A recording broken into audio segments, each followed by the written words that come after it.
Yo no sé qué va a pasar, pero sé que pongo en riesgo nuestros días de amistad. Ahí no sé cómo sucedió. Muy bien, ahora vamos a ver lo que son escalas termométricas de temperatura.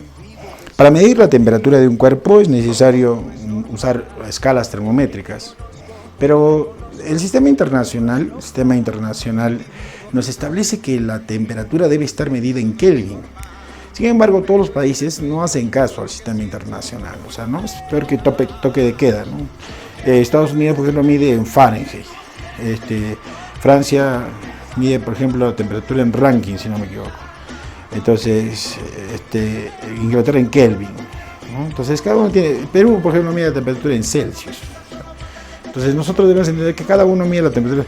Yo me imagino, ¿no?, que, por ejemplo, Estados Unidos diga, vamos a donar termómetros a Perú, ¿no? Por esta cuestión de la enfermedad, vamos a donar 1.000.000 de termómetros. Pero todos vienen graduados en Fahrenheit, porque Estados Unidos mide la temperatura en Fahrenheit. Y nosotros decimos, wow, nuestro paciente tiene 68 grados Fahrenheit. El paciente no sabe si está pues bien o mal. ¿Cuánto será 68 Fahrenheit en Celsius? Pero para poder convertir escalas termométricas de una escala a otra, existen por lo menos para nosotros reglas de conversiones. Pero primero vamos a ver cuál es la relación entre esas escalas termométricas. ¿Y cuáles son? Voy a representar como 4 termómetros acá. Estas son escalas termométricas como Celsius, Fahrenheit, Kelvin y Rankine. Y vamos a fijar acá puntos notables de temperatura. Por ejemplo, un punto notable de temperatura que vamos a colocar acá será pues el punto de ebullición del agua. Luego será el punto de congelación del agua. Y luego vendrá acá el más bajo como referencia, nomás, el cero absoluto. ¿De acuerdo? Entonces, para fijar qué cosa es el punto de ebullición. A ver, punto de ebullición. ¿Qué entendemos por punto de ebullición? Sabemos que el punto de ebullición es la temperatura a la cual hierve el agua, ¿no?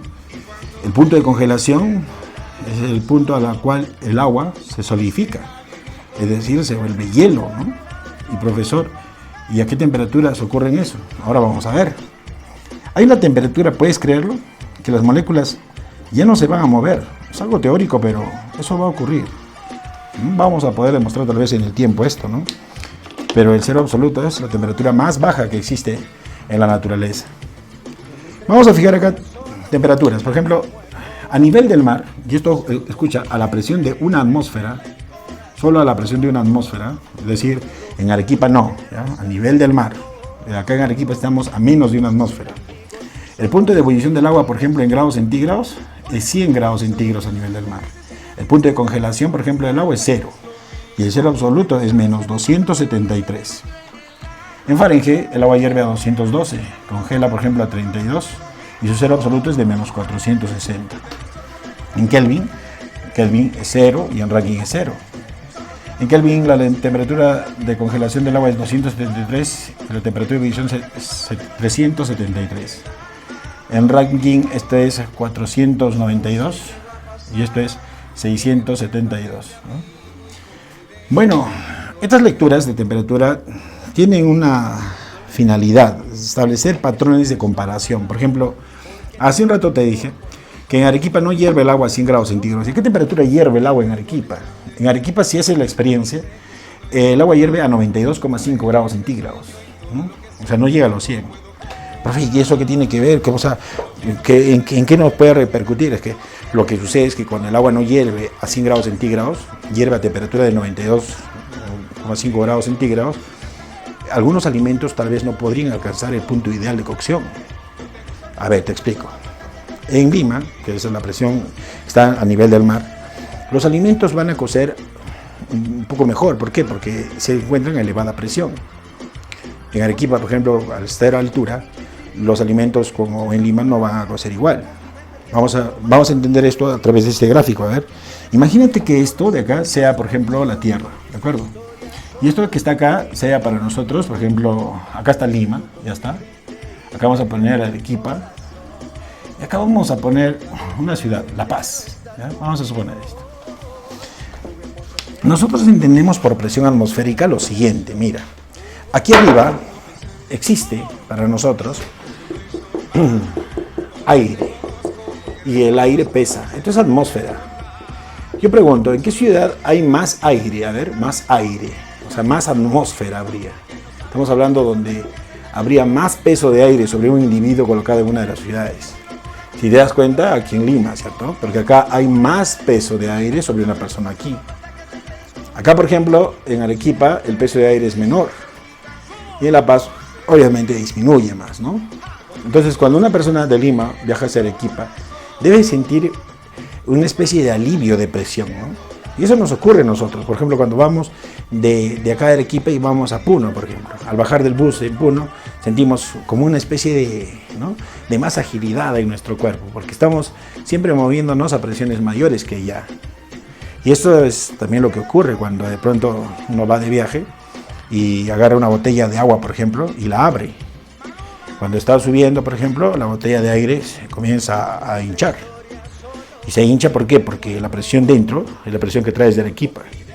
Y cuando se hincha es porque la presión externa es menor que la presión interna. Entonces eso comienza a hincharse. Cuando tú la abres, a pesar de que el agua no tiene gas, hace el sonido como una gaseosa.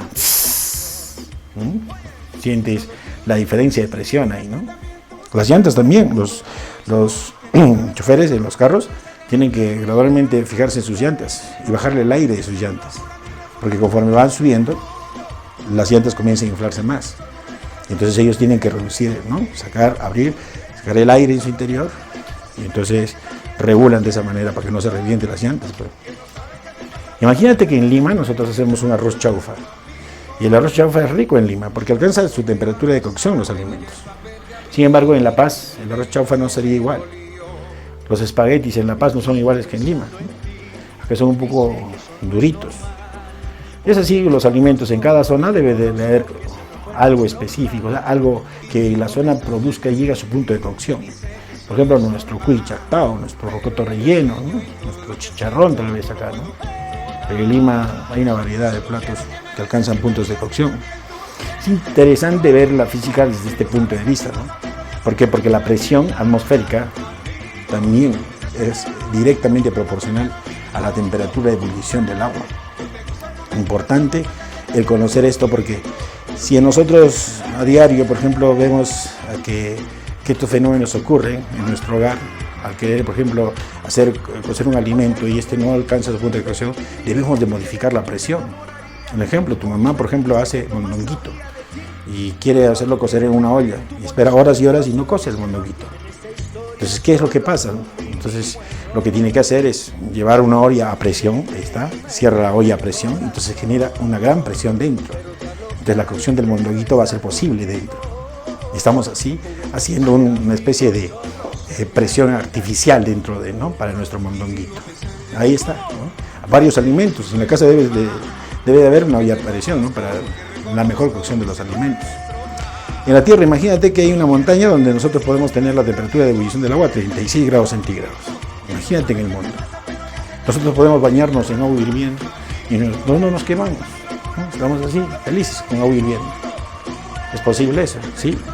Es que la presión y la temperatura, ya hemos dicho, guardan una relación directamente proporcional, ¿no?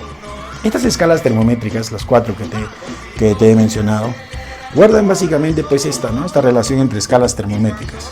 Si a ti te preguntan, por ejemplo, ¿qué es mayor? ¿0 Kelvin o 0 Celsius? Tú entenderás que 0 Celsius es mayor que 0 Kelvin. Estas escalas Kelvin y Rankine se conocen como escalas absolutas. Kelvin y Rankine. Y se llaman así porque la lectura más baja de temperatura es el 0, que corresponde al 0 absoluto. En la temperatura del 0 absoluto no hay movilidad molecular, se dice. Es decir, las moléculas cada vez cesan su movilidad molecular. Esto significa más o menos así, ¿no? Imagínate que estemos nosotros en el colegio, ¿no? Y todos ustedes están moviéndose y baja un día la temperatura bruscamente. Baja 10 grados centígrados, 5 grados centígrados. Entonces ustedes de frío ya no van a poder moverse mucho, ¿no? Imagínate que baje hasta menos 5 grados centígrados. Y ustedes van a estar cada vez más quietecitos. ¿Te imaginas que no baje a menos 5? Que baje a menos 50, menos 100, menos 273 grados centígrados. ¿Qué significaría eso? Que su cuerpo ya no se va a mover, pues. Ustedes con una temperatura está baja, ¿no has visto? Cuando está muy de frío, tratan de estar en un solo lugar, ¿no? Tratando de elevar su energía interna, ¿no? Cuando la temperatura se aproxima al 0 absoluto, se dice que cesa la movilidad molecular, va cesando, las moléculas ya no deben de moverse, es una temperatura ideal. La relación entre estas 4 escalas termométricas va de la siguiente manera. Primero, las escalas Celsius, Fahrenheit, Kelvin y Rankine tienen notablemente esto entre los puntos de congelación y ebullición. Acá hay 100 unidades, acá hay 180 unidades de diferencia, aquí hay 100 unidades y acá hay 180. En matemática nos han ayudado a nosotros a tener bien claro el teorema de Thales entre escalas termométricas. Han hecho las diferencias de segmentos y han obtenido nosotros, bueno, eso no lo vamos a hacer acá porque no tiene trascendencia, porque acá, para lo que nosotros debemos de recordar solamente son ecuaciones. Ya la parte matemática vamos a darla, ¿no?, por comprendida, una suma, una resta, un teorema de Thales, por ejemplo, ¿no? Para lecturas no quiero que olvides esta relación entre escalas. A ver, recuérdalo. Celsius sobre 5 es igual a ¿qué? A ver, Fahrenheit menos 32 partido sobre 9. Esto es igual a Kelvin menos 273 partido sobre 5 y es igual a Rankine menos 492 partido sobre 9. Esta ecuación que tú tienes acá se llama ecuación para conversión de lecturas. Entonces se utiliza para convertir lecturas de temperatura. Por ejemplo, al inicio te dije, ¿qué pasaría si la temperatura de un paciente fuera 68 grados centígrados? A ver, perdón, 68 grados Fahrenheit, ¿no? ¿Cuánto sería eso en grados centígrados? A ver, vamos a ver. Si yo solamente considero esto y esto, 68 Fahrenheit a Celsius sería ¿cuánto? 68 menos 32 sería ¿cuánto? 36. 36 entre 9 sería ¿cuánto? 4. Y 5 por 4, 20. La temperatura del paciente es 20. Ese paciente está muerto, ¿no? 20 grados centígrados. Debemos de entender entonces que para convertir lecturas es necesario hacer el uso de esta ecuación de lecturas. Si tú relacionas esto y esto, Celsius con Kelvin, la relación de lectura sería Celsius igual a Kelvin menos 273. Y despejando, Kelvin sería igual a ¿cuánto? Celsius más 273. ¿Qué significa? Que para convertir de Celsius a Kelvin hay que sumar a la lectura en Celsius 273. Ya lo tenemos en Kelvin. Para convertir de Fahrenheit a Rankine haríamos lo siguiente. A ver, Fahrenheit es igual a Rankine menos 460. Y Rankine será igual a Fahrenheit más 460. Ahí tenemos la ecuación para conversión de lecturas entre estas escalas termométricas, que es importante tenerlas de referencia porque muchos de los problemas de temperatura van a ir en el entendimiento claro de estas ecuaciones. Hay 5 tipos de problemas de temperatura que la universidad a veces nos pone. Por ejemplo, ya no considerando, ¿no?, lo de teoría, porque teoría es algo básico y fundamental, están, por ejemplo, el tema de conversiones, ecuaciones, variaciones, tales y gráficas. 5 tipos. Vamos a desarrollar cada uno de esos tipos, pero lo que necesitamos también es que ustedes vayan aprendiendo estas ecuaciones. Muy importante es que ustedes tengan las ecuaciones para que podamos hacer problemas.